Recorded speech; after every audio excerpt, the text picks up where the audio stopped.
Neemias, capítulo 1. Esta é a história de Neemias, filho de Hacalias.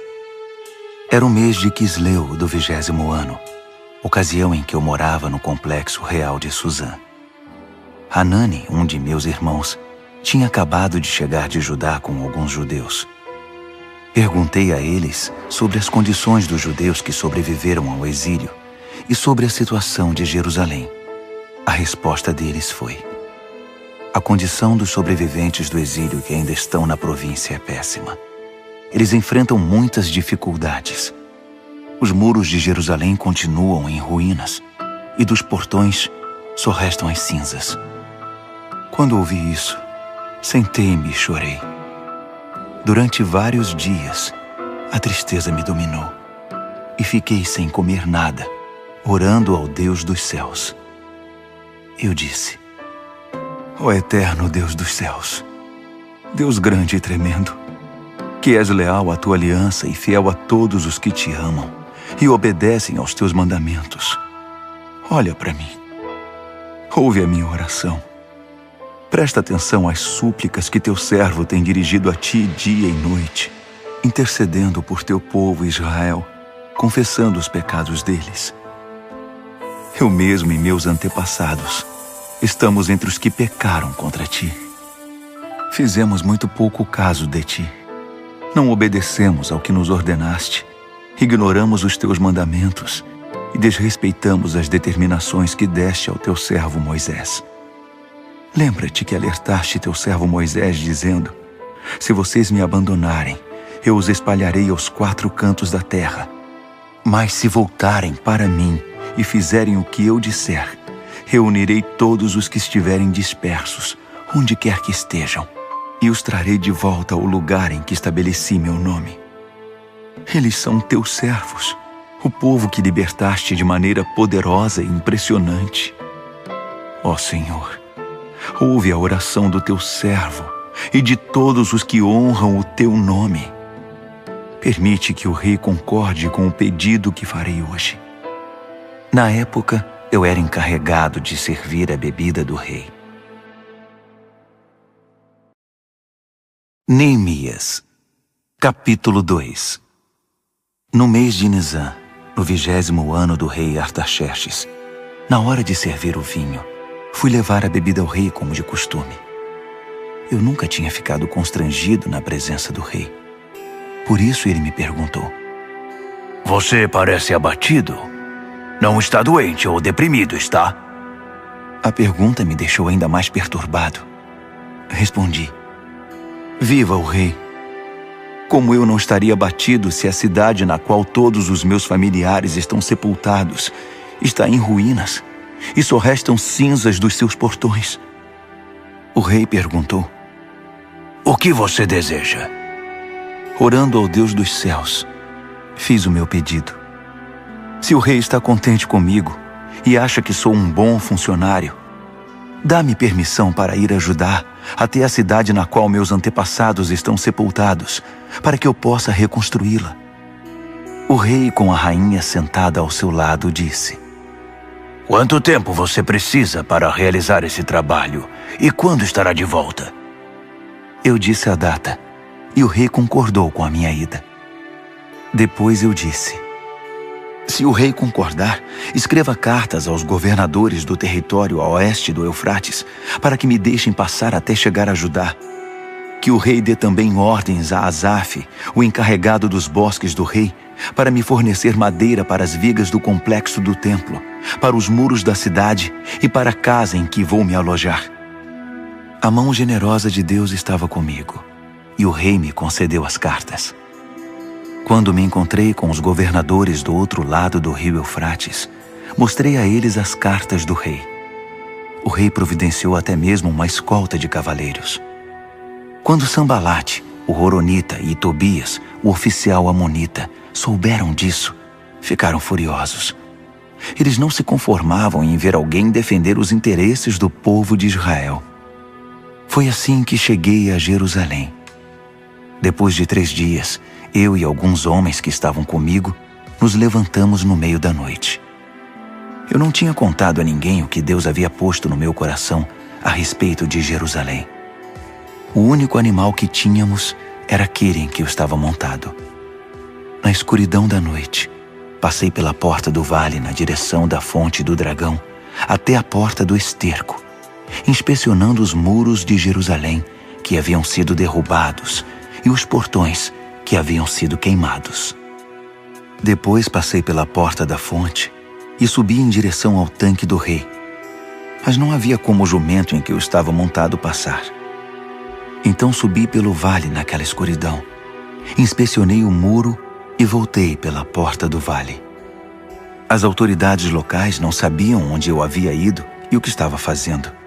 Eu não tinha dito aos judeus, aos sacerdotes, aos nobres, às autoridades locais, nem a qualquer outra pessoa que estaria trabalhando.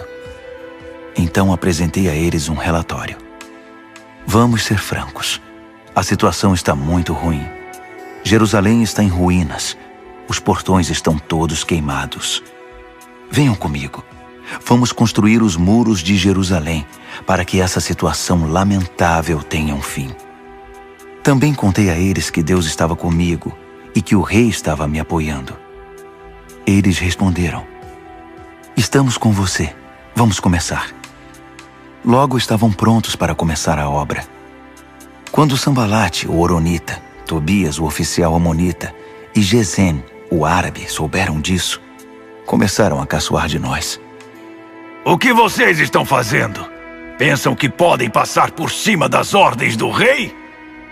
Respondi: o Deus dos céus nos dará sucesso. Somos servos dele e vamos reconstruir os muros. Vocês podem ficar fora disso. Não deem palpite. Jerusalém não é da conta de vocês. Neemias, capítulo 3.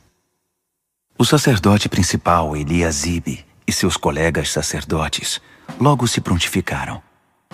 Começaram a trabalhar na porta das ovelhas. Restauraram as portas e fixaram-nas nos batentes. Depois seguiram até a torre dos 100 e a torre de Hananeel. Os homens de Jericó trabalhavam com eles. Ao lado deles, Zacur, filho de Inri. A porta do peixe foi construída pelos irmãos Hassenaá. Eles a restauraram, a encaixaram nos batentes e instalaram as trancas e as travas de segurança. Meremote, filho de Urias, filho de Racós, trabalhou do lado dele. Ao seu lado, Mesulão, filho de Berequias, filho de Mesesabel. Depois, Zadok, filho de Baaná. Ao lado dele, os tecoitas, exceto os nobres que se recusavam a sujar as mãos. A porta de Gesana foi restaurada por Joiada, filho de Pazéia, e por Mesulão, filho de Besodias. Eles a restauraram, a encaixaram nos batentes e instalaram as trancas e as travas de segurança. O gibeonita Melatias, o meronotita Jadom e os homens de Gibeon e de Mispá, lugares que estavam sob a jurisdição do governador da província além do Eufrates, trabalharam com eles. Uziel, filho de Haraías, um dos ferreiros, trabalhou do lado deles, e ao seu lado Hananias, um perfumista. Eles reconstruíram os muros de Jerusalém até o muro largo. O trecho seguinte foi construído por Refaías, filho de Hur, governador da metade de Jerusalém. Ao lado dele, Gedaías, filho de Harumaf, reconstruiu a frente de sua casa. Atus, filho de Rasabnéias, trabalhou do lado dele.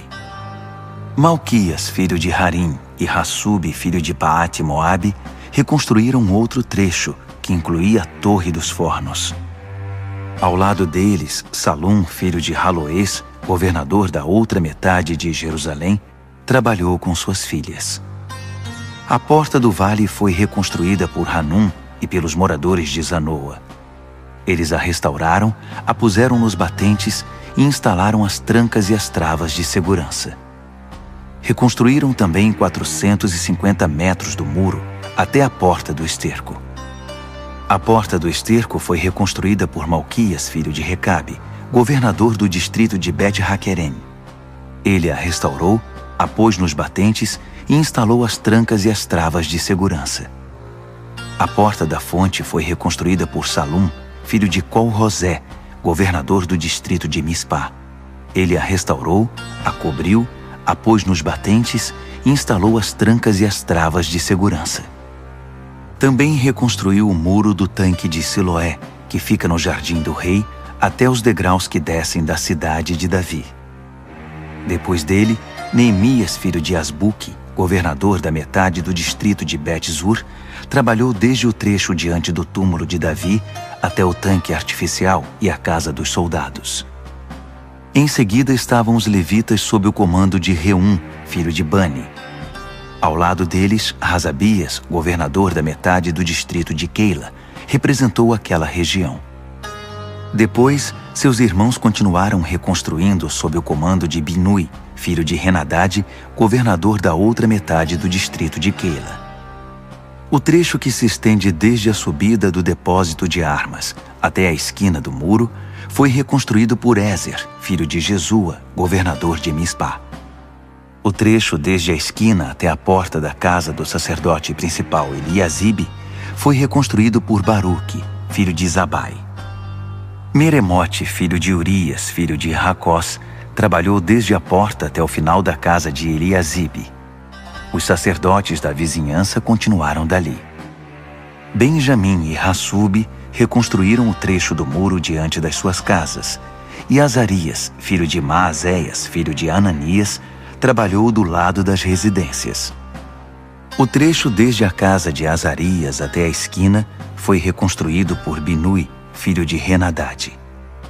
Palau, filho de Uzai, trabalhou do outro lado da esquina e da torre que fica no palácio superior do rei, perto do pátio da guarda. Ao lado dele, Pedaías, filho de Parós, e os servidores do templo que viviam na colina de Ofel reconstruíram desde a porta das águas para o leste até a torre alta. Os homens de Tecoa reconstruíram o trecho desde a grande torre até o muro de Ofel. Os sacerdotes trabalharam no lado de cima da porta dos cavalos.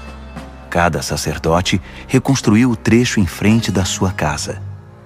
Depois, Zadok, filho de Imer, reconstruiu em frente da sua casa, e em seguida, Semaías, filho de Secanias, o guarda da porta oriental.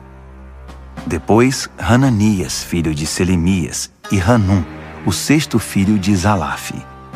Em seguida, Mesulão, filho de Berequias, reconstruiu o muro diante do seu galpão.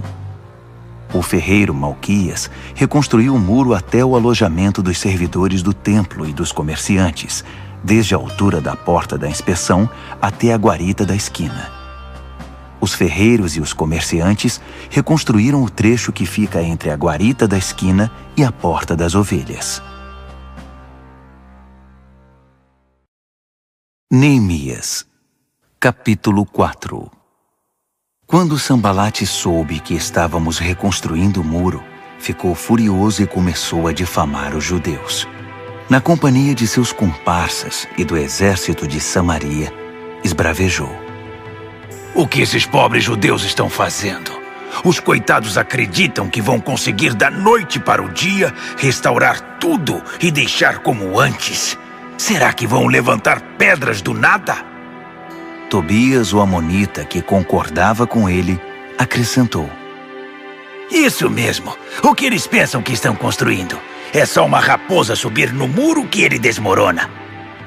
Neemias orou: Ouve-nos, ó Deus. Estamos sendo ridicularizados. Faz cair sobre eles essa zombaria. Que os inimigos deles os levem cativos como despojo para uma terra distante. Não perdoes a iniquidade deles. Não os absolvas do seu pecado. Eles estão insultando os que se dedicam à reconstrução. Continuamos a restaurar os muros, e em pouco tempo ele foi fechado até a metade da altura pretendida, porque o povo estava motivado para trabalhar. Quando Sambalate, Tobias, os árabes, os amonitas e os asdoditas souberam que a reconstrução dos muros de Jerusalém estava indo bem e que as brechas do muro estavam sendo tapadas, quase subiram pelas paredes de tanta raiva. Eles se uniram e resolveram atacar Jerusalém, com a intenção de provocar o caos. Mas nós reagimos, orando ao nosso Deus e pondo guardas dia e noite para vigiá-los. Não passou muito tempo, começaram a dizer em Judá: os trabalhadores já estão cansados, ainda há muito entulho acumulado. É muito trabalho para nós, não conseguiremos terminar. Ao mesmo tempo, nossos inimigos diziam: eles não saberão quem os atacou. Quando menos esperarem, estaremos no pescoço deles e vamos matar qualquer um que encontrarmos pela frente. Com isso, a obra será interrompida. Os judeus que eram vizinhos deles alertavam: eles estão rodeando. Daqui a pouco vão atacar. Ouvimos o aviso 10 vezes. Por isso posicionei guardas nos lugares mais vulneráveis do muro e organizei o povo por famílias, equipando-os com espadas, lanças e arcos. Depois de inspecionar tudo, chamei os nobres, os oficiais e os demais e disse: não fiquem com medo deles. Atentem para o Senhor, o Deus grande e temível, e lutem por amor de seus irmãos, seus filhos, suas filhas, suas mulheres e suas casas. Nossos inimigos descobriram que sabíamos de todos os seus planos e que Deus havia frustrado sua estratégia. Então voltamos ao trabalho no muro. A partir desse momento, metade dos jovens trabalhava, enquanto a outra metade fazia segurança com lanças, escudos, arcos e armaduras.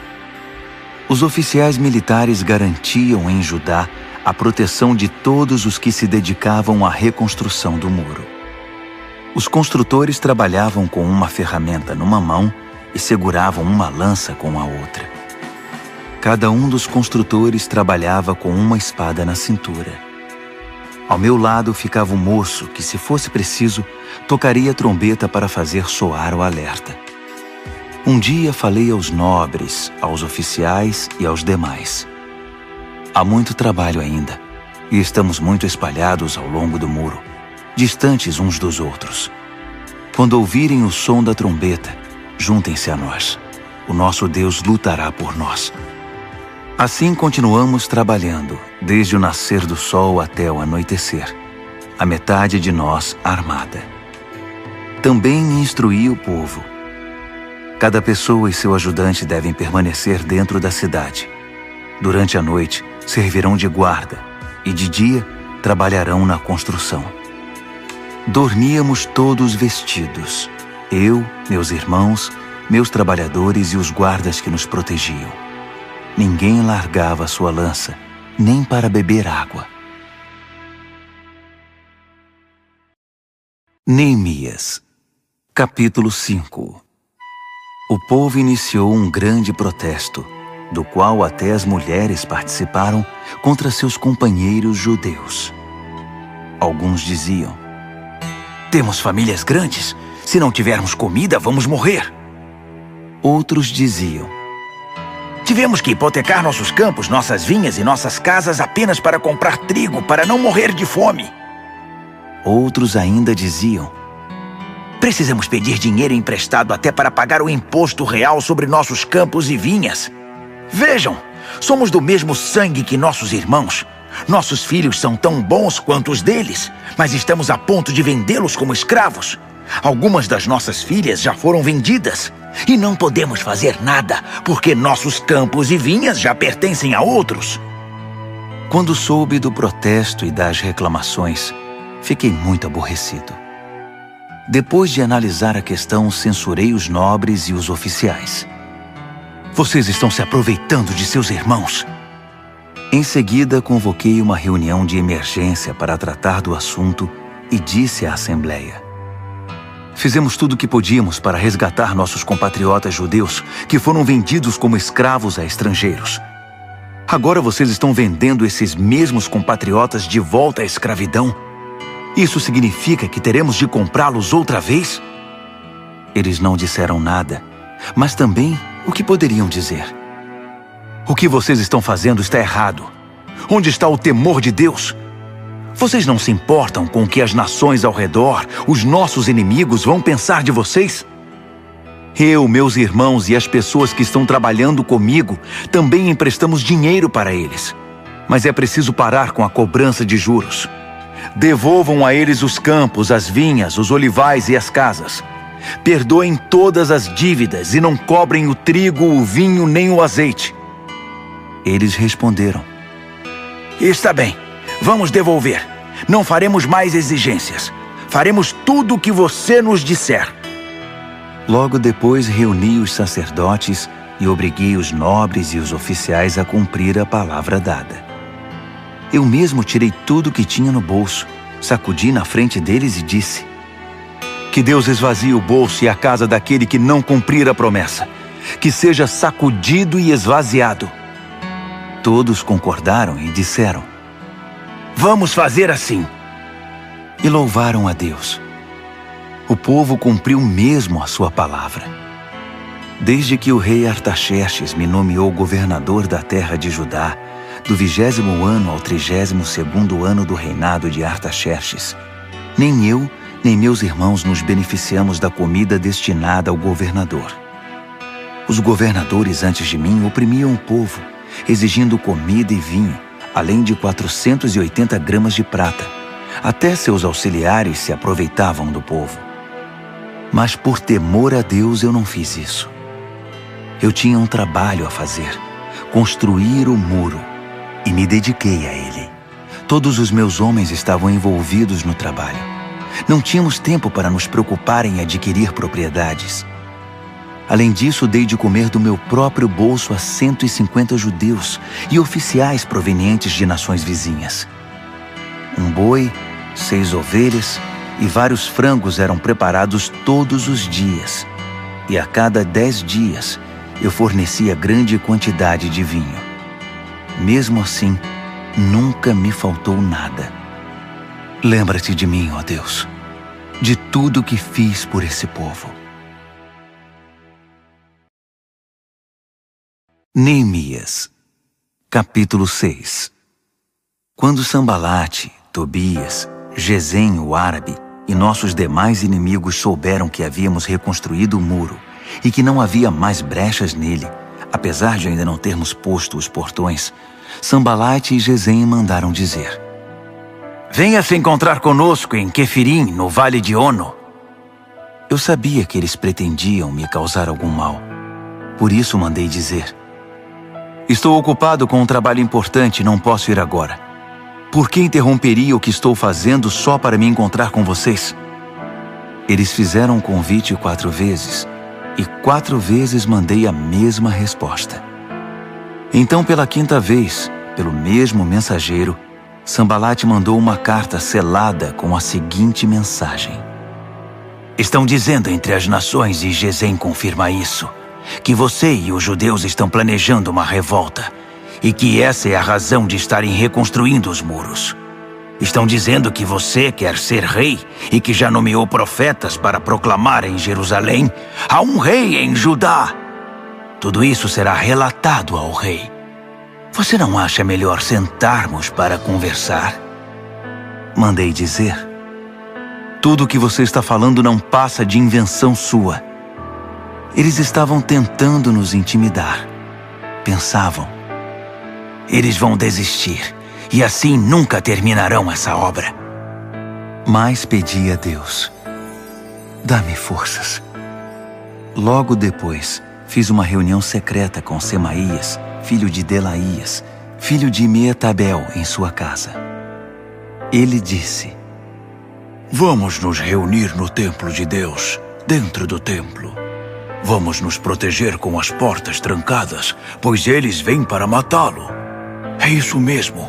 Eles virão à noite para tirar a sua vida. Respondi: Por que alguém como eu teria de fugir? E por que teria de me esconder justamente no templo? Não vou fazer isso. Senti que aquele plano não agradava a Deus. A suposta profecia, na verdade, era uma estratégia de Tobias e Sambalate. Eles haviam contratado Semaías. Eles pagaram para que ele me assustasse e me enganasse, e assim acabasse profanando o templo e manchando a minha reputação. Com isso teriam do que me acusar.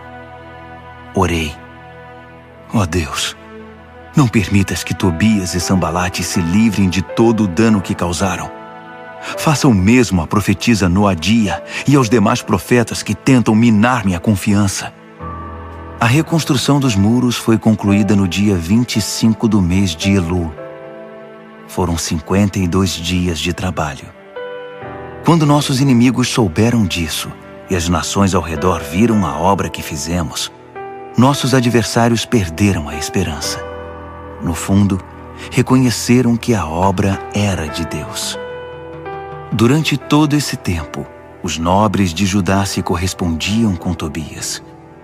Muitos dos nobres tinham ligações com ele, porque ele era genro de Secanias, filho de Ara, e seu filho Joanã havia se casado com a filha de Mesulão, filho de Berequias. Eles me contavam todas as coisas boas que ele havia feito, e depois contavam para ele tudo o que eu dizia. Então, Tobias mandava cartas para me intimidar.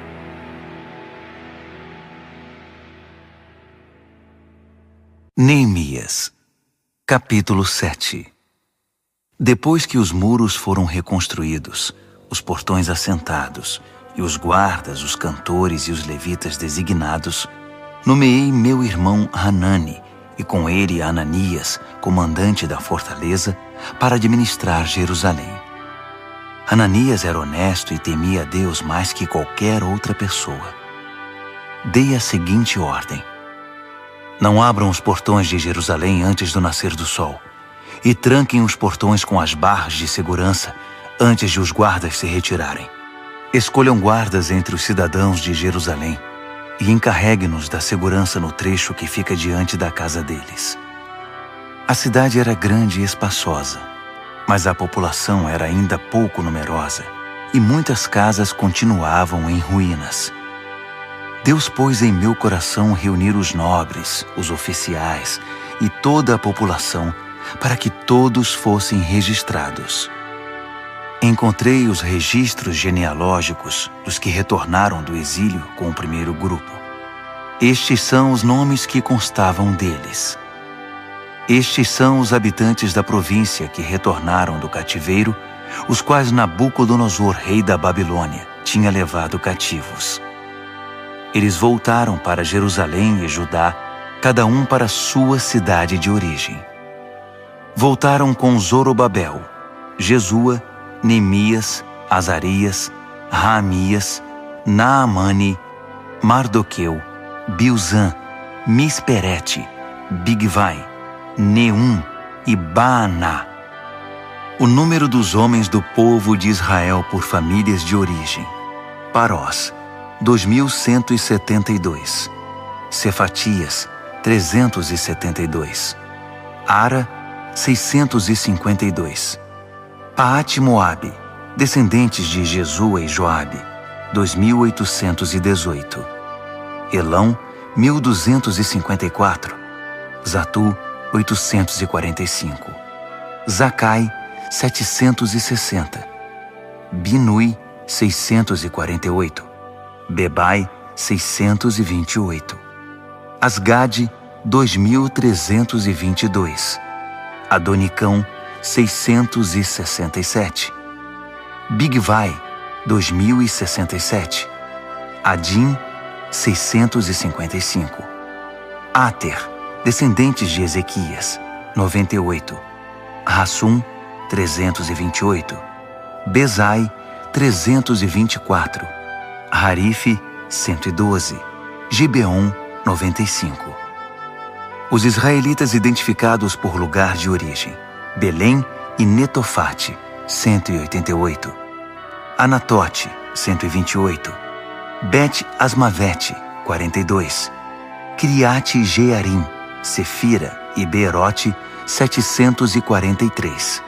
Ramá e Geba, 621. Micmas, 122. Betel e Ai, 123. O outro Nebo, 52. O outro Elão, 1.254. Harim, 320. Jericó, 345. Lode, Hadide e Ono, 721. Senaá, 3.930. Das famílias dos sacerdotes: Gedaías, descendentes de Jesua, 973. Imer, 1052. Pazur, 1247. Harim, 1017. As famílias dos levitas: Jesua, descendentes de Cadmiel e de Rodeva, 74. Os cantores, os descendentes de Asaf, 148. As famílias dos guardas: Salum, Ater, Talmon, Acube, Atita e Sobai, 138. As famílias dos servidores do templo: Zia, Razufa, Tabaote, Queros, Sia, Padom, Lebana, Hagaba, Salmai, Hanã, Gidel, Gaar, Reaías, Rezim, Necoda, Gazão, Uzá, Pazéia, Bezai, Meunim, Nefuzim, Baquebuque, Racufa, Harur, Baslite, Meida, Harsa, Barcos, Císera, Tamá, Neesias e Ratifa. As famílias dos servidores de Salomão: Sotai, Soferete, Perida, Jaala, Darcom, Gidel, Cefatias, Ratil, Poquerete, Razebaim e Amon. Os servidores do templo e os servos de Salomão, 392. Estes são os que vieram de Tel-Melá, Tel-Harza, Querube, Amon e Imer. Eles não conseguiram provar que eram israelitas. Os descendentes de Delaías, Tobias e Necoda, 642. O mesmo aconteceu com estas famílias de sacerdotes: os descendentes de Rabaías, Racós, Barzilai, que se casou com uma filha de Barzilai de Gileade e era chamado por esse nome. Eles procuraram os registros da família, mas não encontraram. Por isso foram impedidos de exercer a função de sacerdote e considerados ritualmente impuros. O governador determinou que eles não poderiam comer do alimento sagrado até que um dos sacerdotes definisse a situação deles por meio do Urim e do Tumim. O total dos que voltaram do exílio foi 42.360, sem contar os escravos, que totalizavam 7.337. Também havia 245 cantores e cantoras, que possuíam 736 cavalos, 245 mulas, 435 camelos e 6.720 jumentos. Alguns dos chefes das famílias entregaram ofertas voluntárias para a obra. O governador deu ao tesouro 8 quilos de ouro, 50 bacias e 530 vestimentas para os sacerdotes. Alguns dos chefes das famílias deram para o tesouro uma oferta de 160 quilos de ouro e 1.320 quilos de prata para a obra. O restante do povo contribuiu com 160 quilos de ouro, 1.200 quilos de prata e 67 vestimentas para os sacerdotes. Os sacerdotes, os levitas, os guardas, os cantores, os servidores do templo, com alguns outros e com o restante do povo de Israel, encontraram lugar para morar em suas cidades de origem.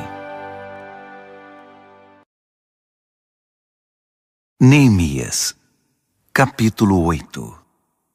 Por volta do 7º mês, quando todos os israelitas haviam se instalado em suas cidades, o povo se reuniu na praça em frente da Porta das Águas e pediu que o escriba Esdras trouxesse o livro da revelação de Moisés que o Eterno tinha dado a Israel. Então o sacerdote Esdras trouxe o livro para a congregação, formada por homens e mulheres, todos capazes de entender seu conteúdo. Isso aconteceu no 1º dia do 7º mês. Ele leu a revelação de frente para a praça que ficava diante da Porta das Águas, desde cedo até o meio-dia, na presença de homens e mulheres e de todos os que conseguiam entender a leitura. Todos ouviam atentamente o que dizia o livro da revelação. O escriba Esdras estava sobre uma plataforma de madeira construída especialmente para a ocasião. Do seu lado direito estavam Matitias, Sema, Anaías, Urias, Ilquias e Maazéias. Do lado esquerdo estavam Pedaías, Misael, Malquias, Hassum, Rasbadana, Zacarias e Mesulão. Esdras abriu o livro. Todos os olhares estavam voltados para ele, que estava de pé sobre a plataforma. E quando ele abriu o livro, todos ficaram de pé. Esdras louvou ao Eterno, o grande Deus, e todo o povo respondeu levantando as mãos. Amém. Amém. Em seguida prostraram-se com o rosto em terra em adoração ao Eterno. Os levitas Jesua, Bani, Serebias, Jamim, Acube, Sabetai, Rodias, Maazéias, Quelita, Azarias, Josabade, Hanã e Pelaías explicavam a revelação, enquanto o povo de pé ouvia com toda reverência. Eles liam pausadamente o livro da revelação de Deus para que o povo pudesse entendê-lo, e em seguida explicavam o que haviam lido. Neemias, o governador, Esdras, o sacerdote e escriba, e os levitas que ensinavam o povo disseram: Este dia é consagrado ao Eterno, o seu Deus. Não chorem nem fiquem abatidos. Porque todo o povo chorava enquanto ouvia as palavras da revelação. Disseram ainda: Voltem para casa e preparem uma festa, um banquete com muita comida e bebida. Repartam a comida com os que não têm, pois este dia é consagrado ao Eterno. Não fiquem entristecidos. A alegria do Eterno fortalecerá vocês. Os levitas continuaram a tranquilizar o povo. Sosseguem, este dia é consagrado.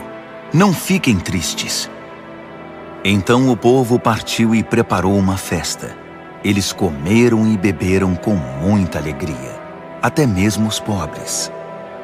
Eles tinham entendido o que havia sido lido para eles. No segundo dia do mês, os chefes das famílias de todo o povo, os sacerdotes, os levitas, reuniram-se em torno do escriba Esdras para estudar mais profundamente as palavras da revelação.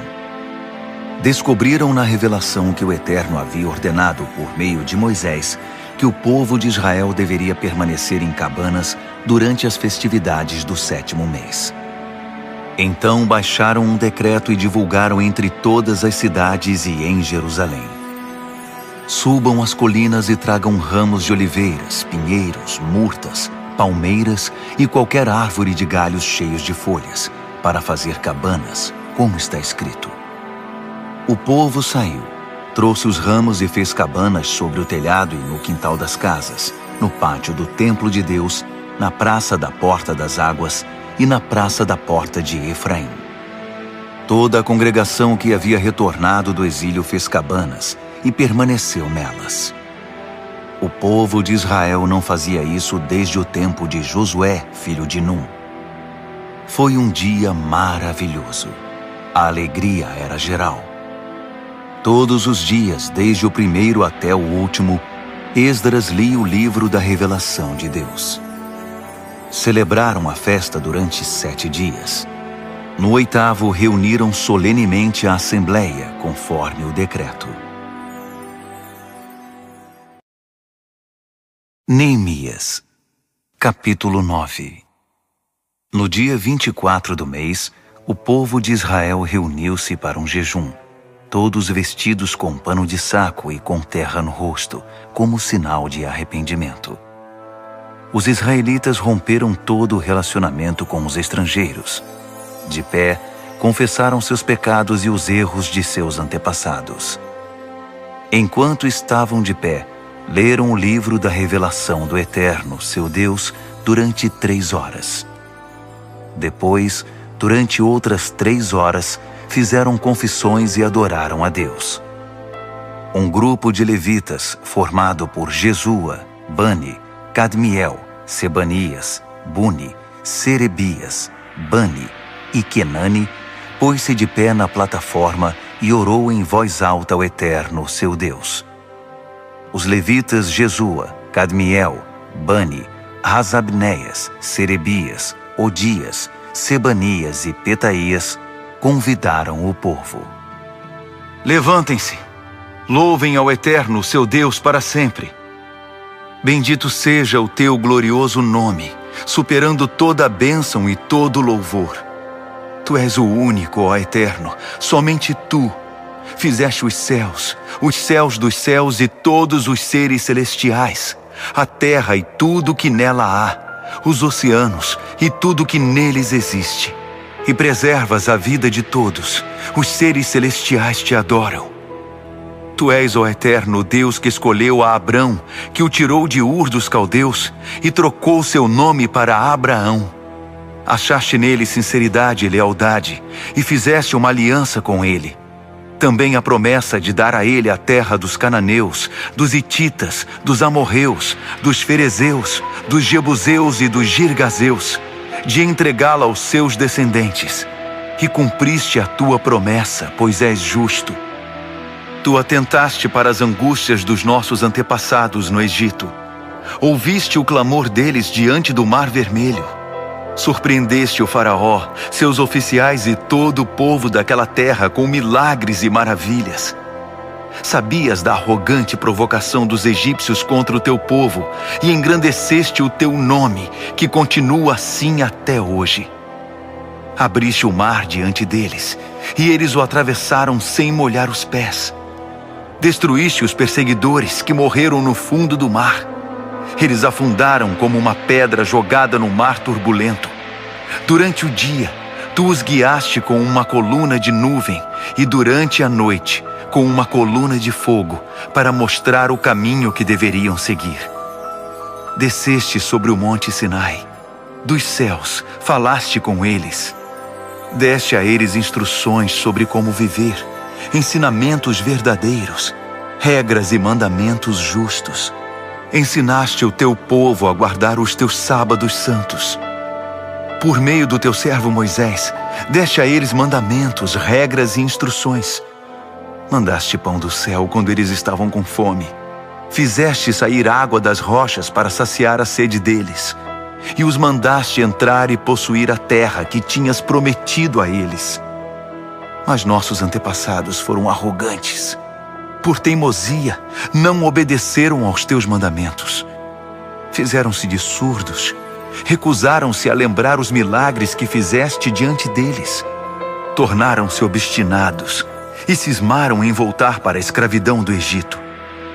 Mas tu, sendo Deus perdoador, misericordioso e compassivo, de paciência inacreditável e cheio de amor, não os desamparaste. Mesmo depois de esculpirem um bezerro e de terem dito, este é o Deus de vocês que os tirou do Egito, e de terem feito coisas piores, tu, por tua grande compaixão, não os abandonaste à própria sorte no deserto. A coluna de nuvem não os deixou. Diariamente, ela continuava mostrando o caminho. A coluna de fogo, também à noite, indicava o caminho. Tu concedeste o teu espírito para ensiná-los a viver com sensatez. Nunca deixaste de enviar o maná e deste a eles água em abundância. Sustentaste o povo 40 anos no deserto, e eles tinham tudo de que precisavam. Suas vestes não envelheceram, e seus pés nunca ficaram inchados. Entregaste a eles reinos e povos. Repartiste os territórios deles com o teu povo. Eles conquistaram a terra de Seom, rei de Esbom, e a terra de Og, rei de Bazã. Fizeste que se multiplicassem como as estrelas do céu. E os fizeste entrar e possuir a terra, pois havias prometido aos seus antepassados que eles iriam conquistá-la. Eles entraram na terra, tomaram posse dela e fizeram morada ali. Os cananeus que viviam ali renderam-se diante deles. Tu entregaste ao teu povo a terra, os reis e o povo deles. Podiam fazer o que quisessem com eles. Eles conquistaram fortalezas e lavouras produtivas, Possuíram casas cheias de bens, cisternas, vinhas, olivais, pomares com muitas árvores. Comeram e se fartaram do melhor da terra. Deleitaram-se em tua grande bondade. Mas eles se rebelaram contra ti. Abandonaram as tuas leis e mataram os teus profetas. Os profetas que tentavam conduzi-los de volta para ti. E fizeram coisas ainda piores. Tu os entregaste aos inimigos que os maltrataram. Mesmo assim, no meio da aflição, eles clamaram a ti. E tu os ouviste dos céus. Por conta da tua imensa compaixão, enviaste libertadores que os salvaram da crueldade dos inimigos. Mas assim que as coisas melhoravam, voltavam a cometer pecados piores. Então entregaste aquele povo à própria sorte, aos inimigos que os dominavam. Outra vez eles clamaram, e por tua grande compaixão, tu os ouviste e os livraste. Isso se repetiu várias vezes. Tu os aconselhaste a voltar para a tua revelação, mas eles reagiram com arrogância. Desprezaram teus mandamentos, rejeitaram tuas ordenanças, as palavras que dão vida ao ser humano. Simplesmente viraram as costas, foram intransigentes e não quiseram ouvir. Por muitos anos foste compreensivo com eles e os advertiste por teu espírito, por meio dos teus profetas. Quando se recusavam a ouvir, tu os entregavas aos estrangeiros. Mesmo assim, por causa da tua grande compaixão, não os aniquilaste. Não os abandonaste para sempre. Pois tu és um Deus de misericórdia e de compaixão. Agora, nosso Deus, nosso grande Deus majestoso e temível, fiel à aliança e compassivo, não desprezes tudo que nós, os nossos reis, nossos príncipes, nossos sacerdotes e profetas sofreram, os nossos antepassados e todo o teu povo, desde o tempo dos reis da Assíria até hoje. Tu não és o culpado por tudo que nos sobreveio. Foste correto em tudo. Nós é que erramos. Nossos reis, príncipes, sacerdotes e antepassados não deram valor à tua revelação. Eles ignoraram teus mandamentos, desprezaram tuas advertências. Mesmo quando o reino deles ainda era independente e desfrutavam a tua generosa bondade, vivendo naquela terra fértil e espaçosa que estendeste diante deles, eles não te serviram, mas viraram as costas para ti e voltaram a praticar o mal. Por isso estamos aqui outra vez como escravos. Mas esta é a terra que deste aos nossos antepassados, para que pudessem desfrutar vida boa. Mas olha agora para nós. Não passamos de escravos em nossa terra. A colheita é farta, mas tem de ser entregue aos reis que nos dominam com tua permissão, por causa dos nossos pecados. Eles agem como se fossem donos da nossa vida e fazem o que bem entendem com o nosso gado. Estamos muito aflitos. Por essa razão, estamos firmando um acordo, selando um documento assinado por nossos príncipes, nossos levitas e nossos sacerdotes. Neemias, capítulo 10.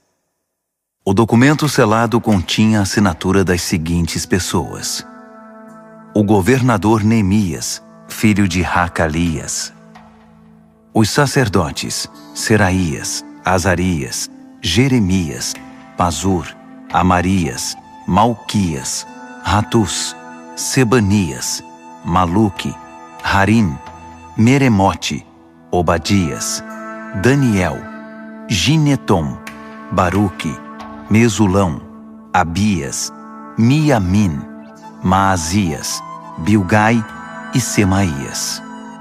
Esses eram os sacerdotes. Os levitas: Jesua, filho de Azanias; Binui, dos descendentes de Henadade; Cadmiel e seus familiares; Sebanias, Rodias, Quelita, Pelaías, Hanã, Mica, Reobe, Razabias, Zacur, Serebias, Sebanias, Rodias, Bani e Benino. Os líderes do povo: Parós, Paate-Moabe, Elão, Zatu, Bani, Buni, Asgade, Bebai, Adonias, Bigvai, Adim, Ater, Ezequias, Azur, Rodias, Rassum, Bezai, Harife, Anatote, Nebai, Magpias, Mesulão, Rezir, Mesezabel, Zadok, Jadua, Pelatias, Hanã, Anaías, Oséias, Hananias, Hassubi, Haloes, Pilea, Sobeque, Reum, Razabna, Maazéias, Aías, Hanã, Anã, Maluque, Harim e Baaná. O restante do povo, os sacerdotes, os levitas, os guardas, os cantores, os servidores do templo e todos os que cortaram laços com os vizinhos estrangeiros para obedecer à revelação de Deus, com suas mulheres, seus filhos e suas filhas, todos os que eram mentalmente capazes, juntaram-se aos seus parentes e aos nobres para fazer o juramento de seguir a revelação de Deus, transmitida por meio de Moisés, servo de Deus, de obedecer e praticar todos os mandamentos do Eterno, nosso Deus, e todos os seus decretos e regras. Assim, não daremos nossas filhas em casamento aos nossos vizinhos estrangeiros, nem deixaremos nossos filhos tomarem as filhas deles. Quando os povos vizinhos trouxerem suas mercadorias e seus cereais no sábado, não faremos negócios com eles, nem no sábado, nem em qualquer outro dia santificado. De 7 em 7 anos, deixaremos a terra descansar e cancelaremos todas as dívidas.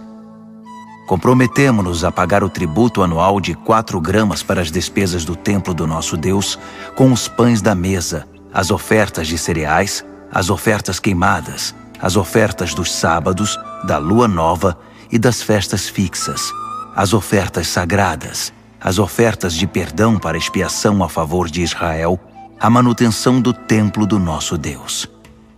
Nós, os sacerdotes, os levitas e todo o povo, escolhemos por sorteio as famílias que trarão a lenha para o fogo do altar do nosso Deus, de acordo com o programa anual estabelecido na revelação. Comprometemo-nos a entregar anualmente ao templo do Eterno os primeiros frutos da nossa lavoura e dos nossos pomares, o primeiro filho e o primeiro animal, e a primeira cria do nosso gado e das nossas ovelhas, aos sacerdotes que servem no templo do nosso Deus, como prescreve a revelação. Traremos o melhor dos nossos cereais, das nossas contribuições do fruto de toda a árvore, do vinho e do azeite para os sacerdotes, para os depósitos do templo do nosso Deus. Traremos os dízimos das nossas lavouras para os levitas, uma vez que os levitas foram designados para arrecadar os dízimos nas cidades em que trabalhamos. Um sacerdote descendente de Arão supervisionará os levitas na arrecadação dos dízimos para garantir que 1/10 do que for arrecadado seja entregue ao tesouro do templo do nosso Deus. Faremos que o povo de Israel e os levitas entreguem os cereais, o vinho e o azeite para os depósitos em que também são guardados os utensílios do santuário e nos quais os sacerdotes, os guardas e os músicos que ministram se reúnem. Não negligenciaremos o templo do nosso Deus. Neemias, capítulo 11. Os líderes do povo já estavam morando em Jerusalém. Por isso o restante do povo escolheu, por sorteio, uma de cada 10 pessoas para morar em Jerusalém, a cidade santa, enquanto os outros 9 permaneciam em suas cidades. O povo também aprovou todos os que se ofereceram voluntariamente para morar em Jerusalém. Estes foram os líderes das províncias que se mudaram para Jerusalém: Alguns israelitas, sacerdotes, levitas, servidores do templo e descendentes dos oficiais de Salomão moravam em suas propriedades, que estavam espalhadas entre as várias cidades de Judá. Outros de Judá e Benjamim moravam em Jerusalém.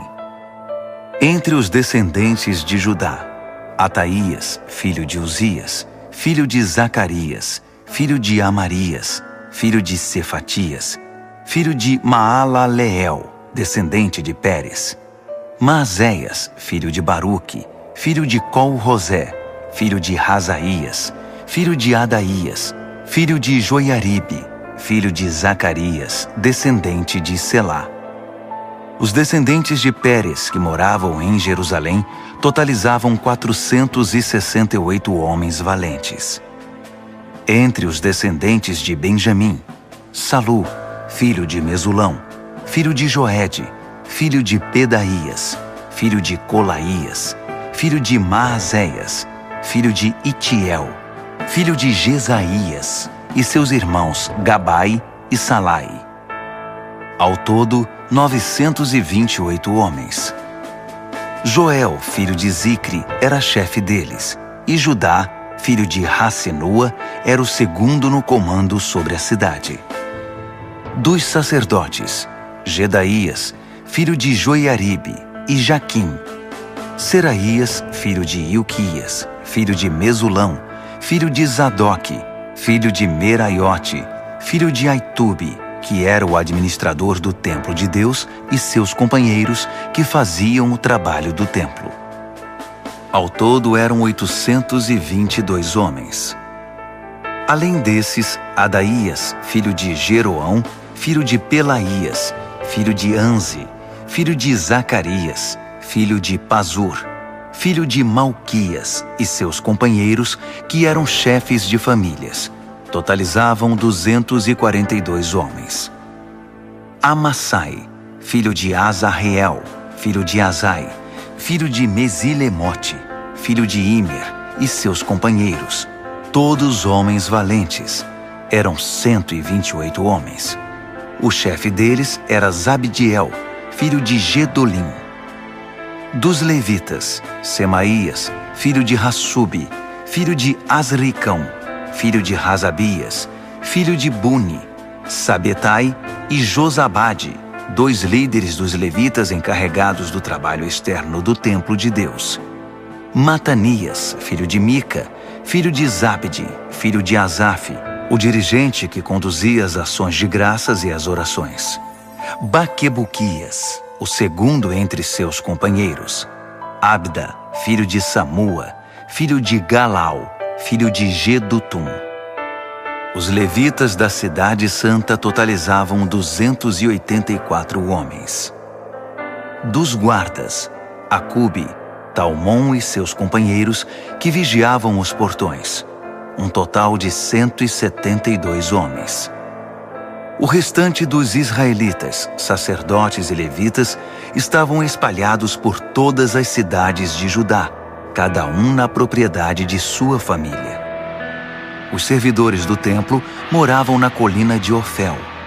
Zia e Gispa eram os líderes deles. O chefe dos levitas em Jerusalém era Uzi, filho de Bani, filho de Razabias, filho de Matanias, filho de Mica. Uzi era dos descendentes de Asaf, os cantores que dirigiam a adoração no templo de Deus. Os cantores estavam sob as ordens do rei, que determinava as atividades diárias deles. Petaías, filho de Mesezabel, descendente de Zerá, filho de Judá, representava os interesses do povo na corte real. Alguns do povo de Judá foram morar nos vilarejos próximos de suas terras, em Kiriat Arba, Hebron e seus arredores, em Dibon e seus arredores, em Jecab-Zeel e seus arredores, em Jesua, em Moladá, em Bet-Pelete, em Hazar-Sual, em Berseba e seus arredores, em Ziclag, em Meconá e seus arredores, em En-Rimon, em Zorá, em Jarmute, em Zanoa, em Adulão e seus arredores, em Laques e suas pastagens, em Azeca e seus arredores. Ocupavam toda a região desde Berseba até o vale do Rinom. Os benjamitas de Geba foram viver em Micmas, Aia, Betel e seus arredores, Ananote, Nobe e Ananias, Razor, Ramá e Gitaim, Hadide, Zeboim e Nebalate, Lode e Ono e o Vale dos Artesões. Alguns grupos de levitas de Judá foram designados para morar em Benjamim. Neemias, capítulo 12.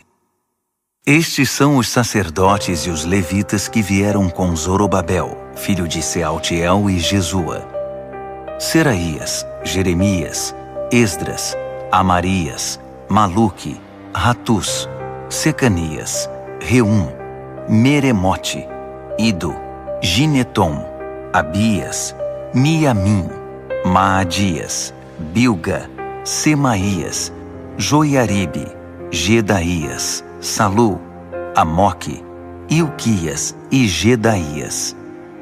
Esses eram os líderes dos sacerdotes no tempo de Jesua. Os levitas: Jesua, Binui, Cadmiel, Serebias e Judá. Matanias e seus irmãos eram encarregados dos cânticos de louvor, e seus irmãos Baquebuquias e Uni ficavam de frente para eles durante a adoração. Jesua foi pai de Joiaquim. Joiaquim foi pai de Eliasibe. Eliasibe foi pai de Joiada. Joiada foi pai de Jonatas. E Jonatas foi pai de Jadua. Nos dias de Joiaquim, estes foram os chefes das famílias dos sacerdotes. Da família de Seraías, Meraías. De Jeremias, Ananias. De Esdras, Mesulão. De Amarias, Joanã. De Maluque, Jonatas. De Secanias, José. De Harim, Adna. De Meremote, Reucai. De Ido, Zacarias. De Gineton, Mesulão. De Abias, Zicre. De Miniamim e Maadias, Piltai. De Bilga, Samua. De Semaías, Jonatas. De Joiaribe, Matenai. De Gedaías, Uzi. De Salai, Calai. De Amoque, Heber. De Ilquias, Razabias. De Gedaías, Natanael. Nos dias de Eliasibe, Joiada, Joanã e Jadua, os levitas foram registrados como chefes de famílias. Durante o reinado de Dario, rei da Pérsia, foram registrados os sacerdotes. Os levitas que eram chefes de famílias foram registrados no livro das crônicas até os dias de Joanã, filho de Eliasibe. Eram eles Razabias, Serebias e Jesua, filho de Cadmiel. Seus irmãos ficavam de frente para eles durante o louvor e as ações de graças, para fazer o contracanto, conforme Davi, o homem de Deus, havia instruído. Os guardas foram Matanias, Baquibuquias, Obadias, Mesulão, Talmom e Acube. Eles vigiavam os depósitos que ficavam ao lado dos portões. Viveram na época de Joiaquim, filho de Jesua, filho de Josadaque, no período do governador Neemias e do sacerdote e escriba Esdras. Para a dedicação dos muros foram convocados levitas de toda parte para estar em Jerusalém e preparar uma grande celebração, com hinos de ações de graças e cânticos ao som de símbolos, harpas e liras. Vieram cantores de todas as partes de Jerusalém, dos vilarejos dos netofatitas, de Bet-Gilgal, das terras de Geba e Asmavete. Eles fundaram vilas para si em torno de Jerusalém. Os sacerdotes e os levitas se consagraram. Depois, fizeram o mesmo com o povo, os portões e o muro. Chamei os líderes de Judá para se reunirem perto do muro e formei 2 grandes coros. Um deles seguiu para a direita, na direção da porta do esterco, acompanhado por Rosaías e metade dos líderes de Judá, entre eles Azarias, Esdras, Mesulão, Judá, Benjamim, Semaías e Jeremias. Alguns dos jovens sacerdotes portavam trombetas. Depois, tocando os instrumentos musicais de Davi, o homem de Deus, vinham Zacarias, filho de Jonatas, filho de Semaías, filho de Matanias, filho de Micaías, filho de Zacur, filho de Asaf, e seus irmãos Semaías, Azarreel, Milalai, Gilalai, Maai, Natanael, Judá e Hanani. O escriba Esdras os liderava. Da porta da fonte, subiram direto pelos degraus da cidade de Davi, pela escada que fica ao longo do muro, acima do palácio de Davi, voltando para a porta da fonte a leste. O outro grupo seguiu para a esquerda. Eu e metade do povo seguimos pelo muro, desde a Torre dos Fornos até a parte larga do muro, acima da porta de Efraim, a porta de Gesana, a porta do Peixe, a torre de Hananeel e a torre dos 100, até a porta das ovelhas. Paramos na porta da guarda. Depois, os 2 coros ocuparam seus lugares no templo de Deus. Acompanhei a metade dos oficiais e os sacerdotes Eliaquim, Maazéias, Miniamim, Micaías, Elioenai, Zacarias e Hananias, que estavam com suas trombetas. Também estavam lá Maazéias, Semaías, Eleazar, Uzi, Joanã, Malquias, Elão e Ézer. Os cantores eram conduzidos por Jezraías. Naquele dia ofereceram muitos sacrifícios numa grande celebração, pois Deus os havia enchido de alegria. As mulheres e as crianças levantaram a voz com todo o povo. O júbilo de Jerusalém foi ouvido de muito longe. Naquele mesmo dia, foram escolhidos os encarregados dos depósitos das ofertas, dos primeiros frutos e dos dízimos. Eles tinham a responsabilidade de garantir que a porção dos sacerdotes e dos levitas, ordenada pela revelação, fosse trazida das terras pertencentes às cidades. O povo de Judá respeitava muito o trabalho dos sacerdotes e dos levitas. O povo, os cantores e os guardas fizeram tudo como mandava a cartilha. Conduziram a adoração a Deus e o ritual da purificação, de maneira tal que teria enchido os olhos de Davi e Salomão.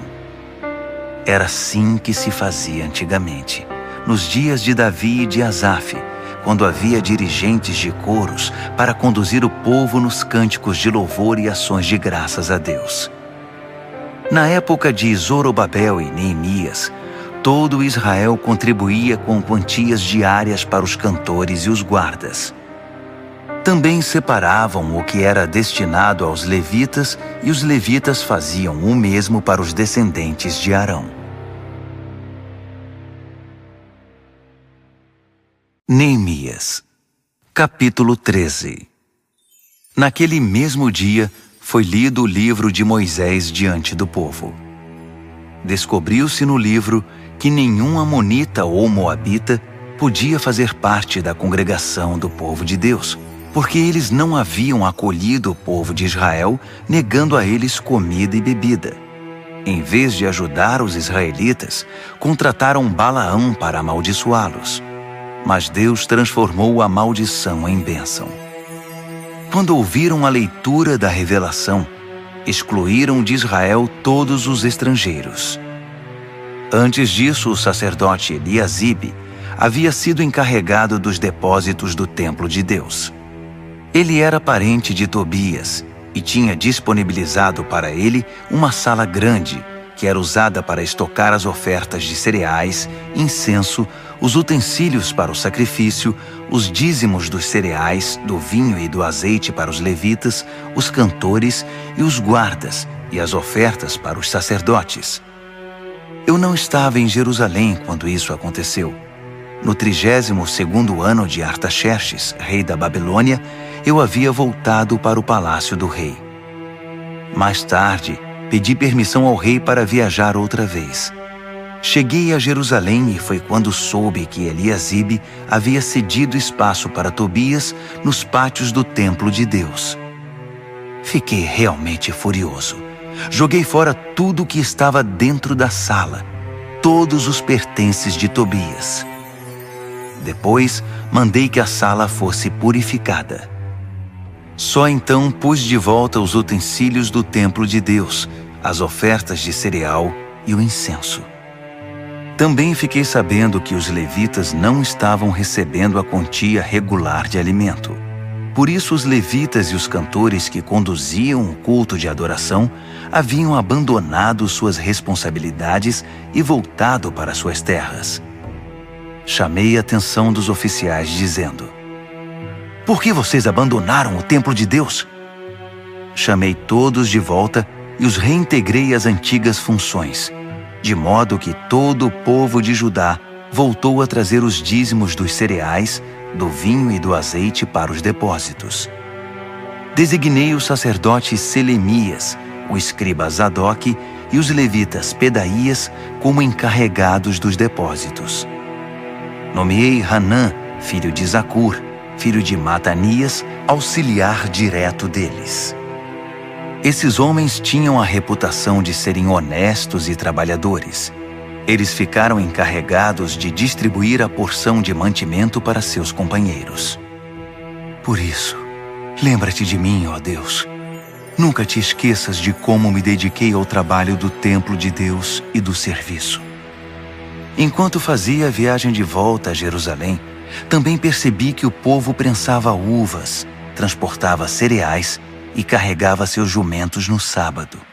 Traziam vinho, uvas, figos e todo tipo de mercadoria para serem comercializados no sábado. Então, eu os adverti contra a venda de alimentos naquele dia.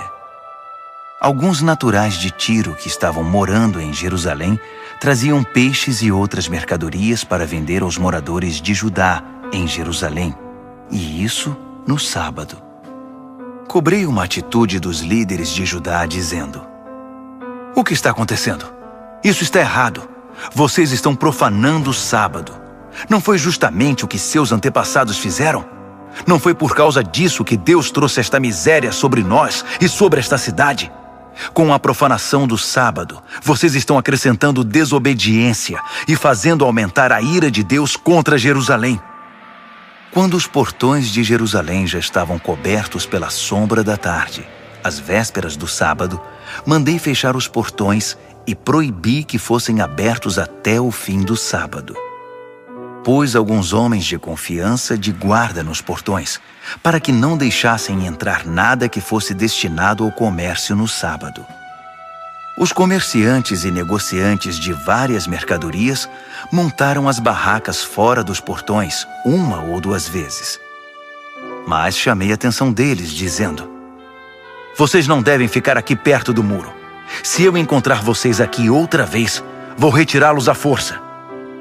Bastou essa advertência, e eles não voltaram mais no sábado. Depois, instruí os levitas a se purificarem e assumirem o posto nos portões, para que a santidade do sábado fosse respeitada. Lembra-te de mim, ó Deus. Tem compaixão de mim, por teu grande amor e por tua fidelidade. Na mesma época, constatei ainda que muitos judeus haviam se casado com mulheres de Asdod, de Amon e de Moabe. Metade das crianças nem falava o idioma de Judá, só sabiam falar a língua de Asdod ou outra língua. Então chamei a atenção desses homens e os amaldiçoei. Cheguei a bater em alguns deles e a arrancar seus cabelos. Fiz que jurassem em nome de Deus que acatariam a minha ordem. Não deem suas filhas em casamento aos filhos desses povos. Nem deixem as filhas deles se casarem com seus filhos. Nem tomem mulheres para vocês do meio desses povos. Não foi justamente esse o pecado de Salomão, rei de Israel, quando tomou mulheres como essas? Apesar de não ter havido outro rei como ele, e de Deus o ter amado e feito dele rei sobre todo Israel, as mulheres estrangeiras provocaram sua ruína. Vocês chamam isto de obediência? Envolver-se em tamanho mal, sendo infiéis a Deus, casando-se com mulheres estrangeiras? Um dos filhos de Joiada, filho do sacerdote principal Eliasibe, era genro de Sambalate, o horonita. Eu o expulsei da minha presença. Lembra-te deles, ó Deus, de como profanaram o sacerdócio e a aliança dos sacerdotes e dos levitas. Eu os purifiquei de tudo que era estranho. Organizei as ordens de serviço para os sacerdotes e os levitas, de modo que cada um sabia qual era a sua responsabilidade. Providenciei que fosse fornecida a lenha a ser usada no altar para os dias fixos e para a apresentação dos primeiros frutos. Lembra-te de mim, ó Deus, para sempre.